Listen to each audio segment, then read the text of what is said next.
తల్లి అచ్చమ్మ కాల జ్ఞానాన్ని చెబుతున్న వినవమ్మ ఓ తల్లి అచ్చమ్మ నా తల్లి అచ్చమ్మ మును ముందు జరిగే వింతల్లి గణవమ్మ ఓ తల్లి అచ్చమ్మ నా తల్లి అచ్చమ్మ నేను చెప్పేవన్నీ జరిగి తీరుతయమ్మ ఓ తల్లి అచ్చమ్మ నా తల్లి అచ్చమ్మ కలియుగము 5000 ఏళ్ళైనాక ధర్మము నాశనమైపోతుందమ్మా సల్ల కంటే కూడా కళ్ళు గొప్పదంటూ తాగేటి జనులే పెరిగిపోతారమ్మా దేవుడే లేడాను నాస్తికవాదులు దేశ దేశాన ఎక్కువైతారమ్మా నిజమైన భక్తులే తగ్గిపోతారమ్మా కపటదారులే పెరిగిపోతారమ్మా ఓ తల్లి అచ్చమ్మ నా తల్లి అచ్చమ్మ కాల జ్ఞానాన్ని చెబుతున్న వినవమ్మా ధర్మాన్ని వీడి ధనము కోసమే అయినోళ్ళనైనోళ్ళే సంపుకుంటారమ్మా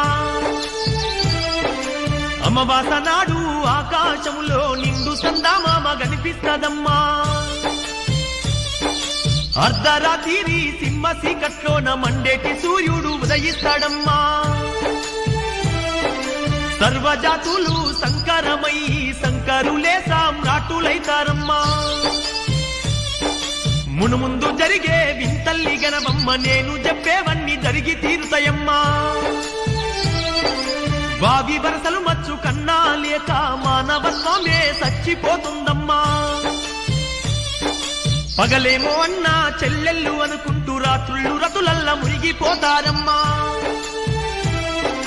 అతి తిండి అతి నిద్ర వల్ల ఈ జనులు విపరీత వ్యాధులతో బాధపడతారమ్మా స్థిర నివాసము అన్నది లేక ప్రజలు రోజు సంచరిస్తుంటారమ్మా ఓ తల్లి అచ్చమ్మ నా తల్లి అచ్చమ్మ కాల జ్ఞానాన్ని చెబుతున్న వినవమ్మా ఆకాశంలా 3 సుక్కలు పుట్టి పిడుగులు బడి జనులు చస్తారమ్మా పట్టపగలు సుక్కలాను చూసి లెక్కలేని జనులు రాలిపోతారమ్మా ఇనుప స్తంభాలు చిగురిస్తాయమ్మా రెమ్మలు సాగి పూలు పూస్తాయమ్మా అడవి జంతువులు నగరాలపై బాడి నరుల నెత్తూరును తాగి వేస్తాయమ్మా ఓ తల్లి అచ్చమ్మ నా తల్లి అచ్చమ్మ కాల జ్ఞానాన్ని చెబుతున్న వినవమ్మా ఏనుగేమో పంది పిల్లల్ని గంటే పందులు కోతుల్ని గంటాయమ్మా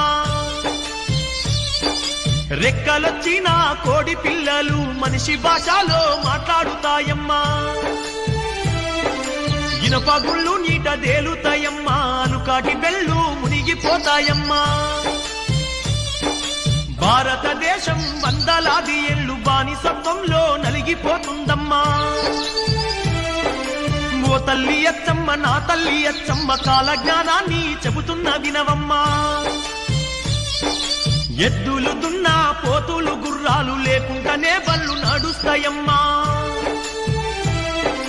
నీళ్ళలోన ఉన్న శక్తితో దీపాలు వెలిగే దినములొస్తాయమ్మా ఆ జన్మ వైరంతో ఉండేటి పులిమేక ఇక మధ్యముతోని ఉంటాయమ్మా మెదడు వాపుతో గుండె వ్యాధితో లక్షల్లోన జనము చచ్చిపోతారమ్మా మును ముందు జరిగే వింతల్లి గణవమ్మ నేను చెప్పేవన్నీ జరిగి తీరుతాయమ్మా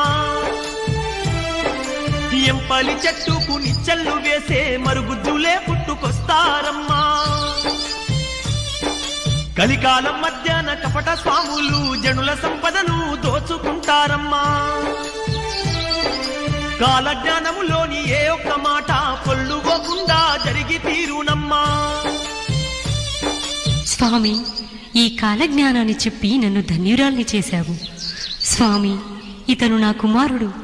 పుట్టు గుడ్డివాడు వీనికి చూపునిచ్చి వీడి జీవితంలో వెలుగు ప్రసాదించి మమ్ము ఆశీర్వదించండి స్వామి